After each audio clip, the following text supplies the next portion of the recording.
Friends, जय हिंद, वंदे मातरम। Welcome back to our YouTube channel. Friends, एक बहुत पॉजिटिव खबर है हमारे डिफेंस सेक्टर से। और आप जानते हैं कि भारत की एक पीएसयू है बीईएल, भारतीय इलेक्ट्रॉनिक लिमिटेड, और इसके द्वारा बनाया जा रहा है ट्रिपल LRI, यानी कि low level light weight radar improved. I का मतलब है यहाँ पे इंप्रूव्ड। और ये जो इंप्रूवमेंट है किया गया है, इसको एक तरीका से पोर्टेबल बना दिया गया है। और पोर्टेबल बनाने के साथ साथ ये एक कार्य जो है वो निश्चित कर देगा, और वो है जो गैप फिलर। यानी कि गैप फिलर का मतलब क्या है? अगर आपके मैं जैसे ही मैंने ये बोला तो आपके मन में आया है क्या ये? यानी कि जैसे मैंने बताया कि रडार सिस्टम है ये भी, और आपके मन में जैसे ही मैंने बोला कि ये रडार सिस्टम है तो क्वेश्चन आएगा कि ऑलरेडी हमारे पास तो रडार सिस्टम इतने सारे हैं, तो इसे बनाने की आवश्यकता क्या है? और वही जो दूसरा शब्द मैंने बोला है, ये है गैप फिलर। यानी कि ये कहां पर काम आएगा? यानी कि जो ब्लाइंड स्पॉट्स बन जाते हैं ना, देखो, एक जो हमारा डिफेंस सिस्टम होता है वो एक एरिया को कवर करेगा। एक एरिया के कवर करने के बाद में उसकी अपनी क्षमता है, उस एरिया के बाद में कुछ ब्लाइंड स्पॉट बचते हैं जो बिल्कुल भी ये कैप्चर नहीं करते हमारे जो रडार सिस्टम है, तो वहां पर ये काम आएगा। और दूसरा जो सबसे बड़ा इसका पॉजिटिव साइड है वो ये है, ये लाइट वेट है, इसको किसी भी तरीका से कहीं पर भी ले जाया जा सकता है। यानी कि इसके पास में अपना एक पावर सिस्टम है, ये बैटरी संचालित भी है, और इसके जो छोटे छोटे जनरेटर जो होते हैं वो जनरेटर से भी इसको जो है संचालित किया जा सकता है। अब आप सोचिए कि ऐसा होने के साथ साथ ही ये इसके पास में AESA, यानी कि विदाउट एंटीना भी इसका अपना एक एरिया के अंदर दूसरी जो वस्तु है, छोटी से छोटी वस्तु, इसका मतलब है यूएवीज भी। यूएवीज में बोल रहा है ना, अनमैन्ड व्हीकल जो होते हैं जिसमें ड्रोन्स वगैरह आते हैं, ऐसी कोई भी फॉरेन वस्तु जो है उसको आसानी से ये ट्रैक कर पाएगा। मक्खी जैसी जो वस्तु होती है ना, उसको भी ये आसानी से ट्रैक कर पाएगा। कारण क्या है? इसके पास एंटीना नहीं है, इसके पास है AESA, और साथ ही साथ में RCS टेक्नोलॉजी। RCS मतलब है रेडार क्रॉस सेक्शन टेक्नोलॉजी इसके पास है, जिससे इसके अंदर उतनी क्षमता आती है कि यूएवी तो फिर भी एक बड़ी वस्तु है, यानी कि ड्रोन जो होते हैं ये तो एक बड़ी वस्तु है, लेकिन मक्खी जैसी छोटी जो चीज होती है उनको भी ये ट्रैक कर पाएगा इस टेक्नोलॉजी से। आइए थोड़ा इसे विस्तार से देखते हैं, लेकिन उससे पहले आपको अपना दो प्रश्नों पर विचार करना होगा। और ये जो दो प्रश्न है ये आपकी सामान्य जानकारी के लिए भी महत्वपूर्ण है। अगर आपको एग्जाम दे रहे हैं तो उसके लिए तो सोने पर सुहागा है। देखिए थोड़ा, हाल ही में भारतीय सेना के लिए स्वीकृत ट्रिपल LRI रडार सौदे के तहत ऑपरेशनल यूनिट्स और क्लासरूम वेरिएंट्स का सही अनुपात क्या है? इसका मतलब है कि इसके अंदर दो खरीदे गए हैं, एक तो वो है जो ऑपरेशनल है, और दूसरे ऐसे हैं कि जो हमारे जो सैनिक हैं जो इसे चलाएंगे उनकी ट्रेनिंग के लिए है, ताकि उनको ट्रेन किया जा सके। तो कितने कितने खरीदे हैं, ये है प्रश्न है। आंसर तो आपको मिल ही जाएगा। अगर आप आंसर जानते हैं तो वेल एंड गुड, अदरवाइज आपको या तो शुरू में या तो लास्ट वाली जो स्लाइड्स है वहां पर इनका व्याख्या सहित आपको आंसर मिले हुए हैं। आइए देखते हैं। पहला विकल्प है 30 ऑपरेशनल है और 5 जो है क्लासरूम में है। दूसरा विकल्प है 28 ऑपरेशनल है और 4 क्लासरूम के लिए है। 30 ऑपरेशनल है और 2 क्लासरूम के लिए है, और 32 ऑपरेशनल है और क्लासरूम के लिए एक भी नहीं है। तो कौन सा आंसर सही है आप अपने मन में सोच लीजिए। आंसर जिनको पता है तो बहुत अच्छा है, नहीं तो आपको मिल जाएगा। आगे देखना, दूसरा क्वेश्चन है, पर्वतीय क्षेत्रों में पारंपरिक रडार की तुलना में ट्रिपल LRI रडार का जो सबसे महत्वपूर्ण सामरिक लाभ, यानी कि उसका स्ट्रेटेजिक एडवांटेज क्या मिलेगा? अब आपके पास विकल्प है, इसकी रेंज 500 किलोमीटर से अधिक है। दूसरा है, यह ब्लाइंड स्पॉट्स को खत्म कर निचली उड़ान भरने वाले लक्ष्यों को पकड़ सकता है। आंसर आपको मिल गया होगा, इतना डिस्कशन हम कर चुके हैं। यह केवल बड़े विमानों को देख सकता है, ड्रोन्स को नहीं। और डी है, इसे चलाने के लिए बिजली की आवश्यकता नहीं होती। आप आंसर देखिए, आपको पता चल गया होगा। आइए थोड़ा सा इसको प्रिसाइजली पहले मैं समझाता हूं, फिर विस्तार से देखेंगे। देखना, तकनीकी क्षमताएं और रडार की शक्ति। 50 किलोमीटर का जो एरिया है उसको ये 3D में कवर करने वाला है। जब आप 3D की बात करते हो तो आप जानते होंगे लंबाई, चौड़ाई और ऊंचाई, यानी कि 3 उसकी डायमेंशन होती हैं, उनको ये कैप्चर करेगा। और इसका मतलब है ये वस्तु का आकार क्या है उसको भी बता देगा, और उसकी लोकेशन क्या है उसको भी ये आसानी से बता पाएगा। यानी कि वस्तु छोटी है या बड़ी है ये सब बता देगा। यानी कि ये जो रडार है लगभग 50 किलोमीटर के जो दायरे हैं वहां को कवर करता है, और दुश्मन का जो छोटा विमान हो या बड़ी मिसाइल हो सबको ट्रैक कर सकता है। यानी कि जो छोटी वस्तु को करेगा तो बड़े को तो आसानी से कर पाएगा। छोटे ड्रोन्स जो होते हैं, बिल्कुल मक्खी जैसे जो ड्रोन्स होते हैं, उनको भी ये क्या करेगा, ये बिल्कुल ट्रैक कर पाएगा, क्योंकि इसके पास है RCS टेक्नोलॉजी, यानी रडार क्रॉस सेक्शन टेक्नोलॉजी। आगे देखेंगे एंटी जैमिंग, यानी कि इसके पास में ECCM ये टेक्नोलॉजी है, जिससे ये जो जैम जो करता है उससे क्या होता है, देखो जो जैमिंग सिस्टम होते हैं उसमें क्या होता है कि वाइब्रेशन होती है। तो जो वाइब्रेशन आती है हमारे सेल फोन से, तो जो वाइब्रेशन आ रही है उस वाइब्रेशन को क्या करेगा, ब्रेक डाउन कर देगा, ब्रेक कर देगा बीच में से। क्यों?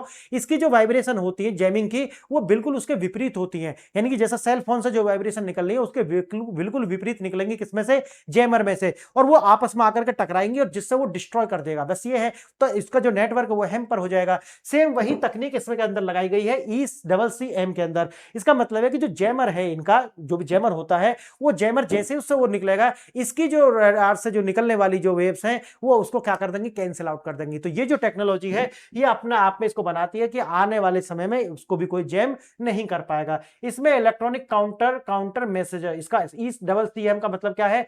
Electronic counter measures. ये जो टेक्नोलॉजी इसके अंदर लगाई गई, जो दुश्मन के जो जैमर्स हैं उनको पूरी तरीके से निष्प्रभावी बना देती है। ये अपने आप में बहुत महत्वपूर्ण है। आगे देखना, आगे देखेंगे कि रेडार जो है, जैसे मैंने आपको बताया, जो प्रश्न में भी आया है, वो है लगभग 30 जो है वो ऑपरेशनल है, और 2 ऐसे हैं जो हमें सिर्फ सिखाने के लिए लिए जाएंगे, हमें मतलब हमारे सैनिकों को सिखाने के लिए जो इनको चलाएंगे। अच्छा, इसको खरीदा किससे गया है? ये भी महत्वपूर्ण प्रश्न है।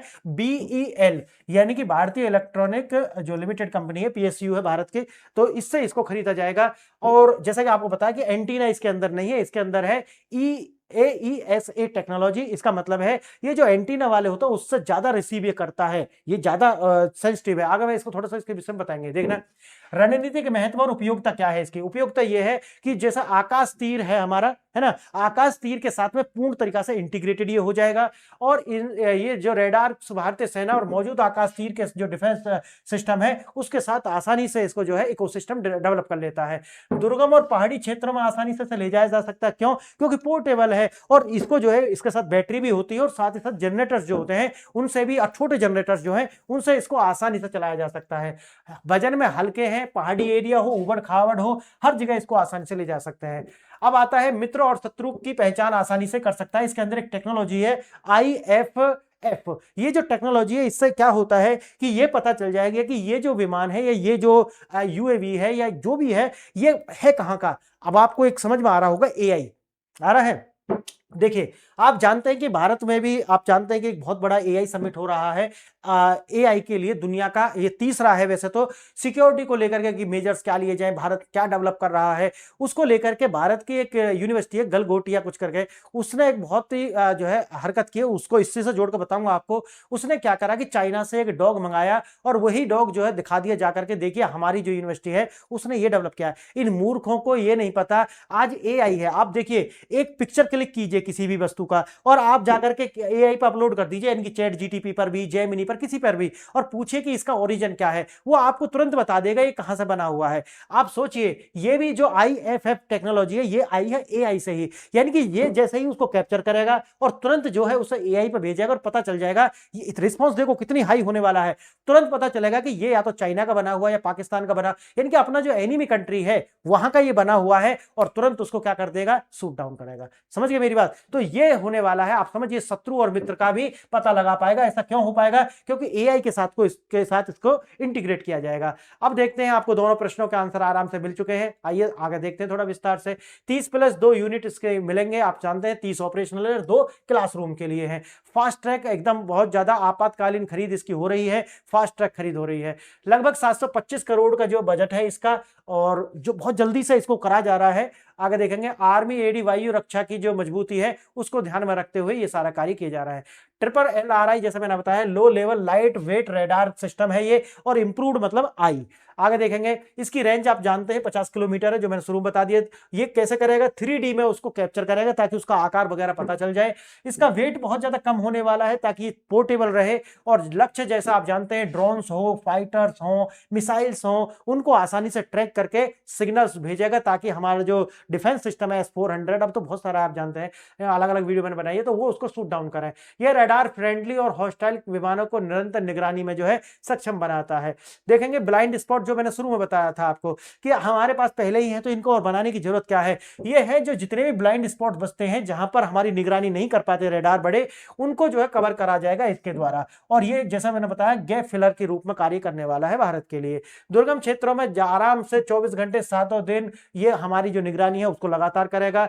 और इसको जो है इंटीग्रेशन करा जा रहा है, ट्रेनिंग की जा रही है, और इंटीग्रेशन आप जानते हैं आकाश तीर जो हमारे डिफेंस सिस्टम है उसके साथ इसको जो है इंटीग्रेट कर दिया जाएगा। और क्लासरूम वेरिएंट दो है जैसा आपको मैंने बताया है। रडार की कार्य प्रणाली जैसे आप जानते हैं, रडार जो होता है रेडियो डिटेक्शन एंड रेंजिंग इसकी फुल फॉर्म होती है। अब काम कैसे करेगा, इससे आप जानते हैं कि क्या निकलती हैं, वेव्स निकलती हैं। वेव्स जाकर के उस वस्तु से टकराती हैं जिसको इसे ट्रैक करना है, लौट करके वापस आती हैं और 3D में क्या बनाएंगी, उसका आकार बनाएंगी। और जो मैंने आपको बताया FFI जो तकनीक है उसके द्वारा पता चल जाएगा ये किस देश का है, तुरंत उसको हमारा जो डिफेंस सिस्टम है वो शूट डाउन करेगा। आगे देखेंगे वही जो यहाँ पर लिखा हुआ है, ट्रांसमिशन होगा, उसके बाद रिफ्लेक्शन होगा। इसका जो दूरी मापने का जो तरीका है वो क्या है, दूरी मापेगा ये डिस्टेंस यानी कि वेलोसिटी मल्टीप्लाई टाइम बटे 2 करके उसका जो डिस्टेंस है उसको माप लेगा और उसके हिसाब से ही ये जो पूरे के पूरे जो डेटा है वो अपना डिफेंस सिस्टम को भेज देगा और वो उसको शूट डाउन करेगा। रडार की कार्य प्रणाली जैसा कि आप जानते हैं कि लौटने वाली जो तरंगें होती हैं वो क्या करेंगी, लक्ष्य की गति और उसकी जो दिशा होती है उसको बता देंगी और डिफेंस सिस्टम को भेज देंगी और डिफेंस सिस्टम उसी तरीका से उसको जो है शूट डाउन करेगा। ये पूरा दिखा रखा है, हाई फ्रीक्वेंसी और उसको कंप्रेशन करके भेजा जाएगा, ये सारा टेक्निकल है। ये वस्तुएं व्यवहारिक यानी कि बिहेवियर की सटीक विश्लेषण करती हैं। अत्याधुनिक जो तकनीक इसके अंदर जैसे एंटीना का प्रयोग नहीं किया गया है, एक्टिव स्कैंड एरे AESA, मैंने इसको कई बार पहले बताया है कि ये जो तकनीक अब एंटीना का प्रयोग नहीं किया जा रहा है बल्कि एक्टिव स्कैंड एरे का प्रयोग किया जा रहा है कि जो खुद ही एक्टिव तरीका से जो है कार्य करते हैं। अब देखना इसके अंदर क्या होते हैं, इलेक्ट्रॉनिक बीम स्टीयरिंग होते हैं जो हमेशा जो क्या रहते हैं, एक्टिव रहते हैं और अपने आप मूविंग करते रहते हैं। स्टीयरिंग बीम यानी कि खूब जो घूम कर उसको क्या करते रहते हैं, ट्रैक करते रहते हैं चारों ओर से। अब जैसा कि आप जानते हैं ये बिना एंटीना के ही होगा, एंटीना इसके अंदर नहीं होगा। सैकड़ों छोटे छोटे ट्रांसमीटर्स और रिसीवर इसके अंदर होते हैं और उनका ही एक समूह होता है जो AESA को जो है निर्माण करता है। आगे देखेंगे बिना एंटीना घुमाए ही ये फिजिकली इलेक्ट्रॉनिक बीम और स्टीयरिंग के ही क्या कर सकता है, वस्तुओं को ट्रैक कर सकता है। और दूसरा जैसे मैंने बताया है ECCM क्षमता, जो शुरू में ही मैंने बता दिया क्या करेगा ये, यानी कि इलेक्ट्रॉनिक काउंटर मेजर्स जो है ये करेगा। क्या करेगा, काउंटर का मतलब समझ रहे हैं, ये जो वेव आ रही है जैम करने के लिए इस जैमर को क्या कर देगा, वो उसका विपरीत जो है वेव भेजेगा। यानी कि इसके विपरीत जब भेजेगा तो ये क्या कर जाएगी, प्लेन कर जाएगी, प्लेन यानी कि यहां से वेव ऐसा आ रहा है, इसके विपरीत दूसरा भेज दिया तो ये इसकी जो क्षमता वो कैसी हो जाएगी, ऐसे हो जाएगी, नीचे हो जाएगी एकदम। तो ये काम करने का भी इसके पास है और ये अपना आप में एक बहुत अच्छी टेक्नोलॉजी है और इसके लिए हमने पहले भी कई बार बात की है। आगे देखेंगे एंटी जैमिंग तकनीक जो है ये शोर नहीं करती, यानी कि किसी तरीके की नॉइज नहीं करती और बिल्कुल जो है चुप तरीका से काम करती है और दूसरे का जो जैमिंग सिस्टम है उसको नाकाम बना देती है। पहचान और सिग्नल प्रोसेसिंग, एक ये वाली जो तकनीक मैंने आपको बता दी है, आइडेंटिफाई फ्रेंड और फॉय, फॉय मतलब होता है दुश्मन, क्लियर है। IFF यानी कि ये क्या करता है, अपना है या दुश्मन का है, ये जो टेक्नोलॉजी है ये बता देती है। अब जैसे आप RCS जो मैंने शुरू में आपको बताया है, इसके अंदर क्या आएगा, इसके अंदर आएगा कि भाई आपका जो विमान है यानी कि कोई भी ऐसी जो वस्तु है जो नीचे उड़ रही है उसकी जो स्टील क्षमता है उसको बिल्कुल खत्म कर देगा और उसको भी क्या कर पाएगा, ये ट्रैक कर पाएगा और ट्रैक जैसे ही होगा तुरंत उसको क्या करेगा, शूट आउट। आगे देखेंगे सुगमता और पावर मोबिलिटी, यानी कि लो लाइट वेट। आगे देखेंगे सुगमता और पावर, यानी कि जैसे मैंने आपको बताया है कि इसकी जो मोबिलिटी है बहुत आसानी से कहीं पे इसे ले जा सकते हैं, लाइट वेट है एकदम और दुर्गम पहाड़ियों में भी आसानी से इसको जो कैरी कर सकते हैं। क्यों, क्योंकि इसकी बैटरी की कैपेसिटी भी हाई है और साथ ही साथ में ये क्या कर सकते हैं, इसके पास पोर्टेबल जनरेटर्स होते हैं, छोटे जनरेटर से भी ये कार्य चला सकता है। बिजली के अभाव में और सीमावर्ती क्षेत्रों में एक तरीका से आदर्श है। आगे देखेंगे कि आपने जो 2 प्रश्न थे उनके जवाब आपको पहले भी मिल चुके हैं, लेकिन जैसा कि यहां पर भी मिल गए हैं, 30 ऑपरेशनल मिलेंगे और 2 जो है क्लासरूम के लिए मिलेंगे और वही व्याख्या दी हुई है। सरकार ने 30 यूनिट सीमा के लिए 2 यूनिट प्रशिक्षण के लिए जो है खरीदे हैं। आगे देखेंगे बी है, इसका ब्लाइंड स्पॉट को खत्म करने के लिए जो है इनका प्रयोग किया जाएगा। पहाड़ी क्षेत्रों में ये रडार उन जगहों पर जहां पर बड़े जो रडार हैं वो कवर नहीं करते और ब्लाइंड स्पॉट निर्माण हो जाते हैं, उनको कवर करने का कार्य ये करने वाला है। तो फ्रेंड्स आज के लिए यही है। आप बताइए वीडियो आपको कैसा लगा। अगर वीडियो आपको अच्छा लगा है तो लाइक एंड शेयर कमेंट जरूर करें। फ्रेंड्स एक और मैं आपके लिए बोलना चाहता हूं कि मेरी ऐप है PRS ऑफिशियल, आप इससे जुड़ जाएं और इससे जुड़ने के फायदे क्या हैं वो मैं कई सारी वीडियो में पहले बताए हैं, मैं आपको बता देता हूं कि यहां पर हमने छोटे छोटे से मॉड्यूल्स बना करके रखे हुए हैं, 2-2 300 रुपए के ही हैं और आप लाइफ टाइम एक्सेस कर सकते हैं और जैसे आप इनको डाउनलोड करके अपनी गैलरी में पढ़ सकते हैं। लेकिन जैसे आप इसे परचेज करेंगे आप 2 साल तक मेरी ऐप पर जुड़ जाएंगे, वहां आपको अलग पर्सनल वीडियोज मिल जाएंगी उन्हीं विषय पर छोटे छोटे, जो कि मैं डायनामिक रूप से लाता हूं अलग अलग। और है आप मेरे मेरे टेलीग्राम से जुड़े, और अगर पर्सनली जुड़ना चाहते हैं तो व्हाट्सएप को ज्वाइन कर लें। टेलीग्राम पर आपको मोर देन थाउजेंड्स वीडियोस के लिंक और more than thousands video PDF आपको मिल जाने वाले हैं। और तो तीसरा है, आप मेरे चैनल को जो है सब्सक्राइब करें। फ्रेंड्स, आपने ये वीडियो यहाँ तक देखी और इसके लिए धन्यवाद। मेरा नाम है प्रताप सर, और मेरा नाम है प्रताप। थैंक यू, धन्यवाद। जय हिंद, जय भारत।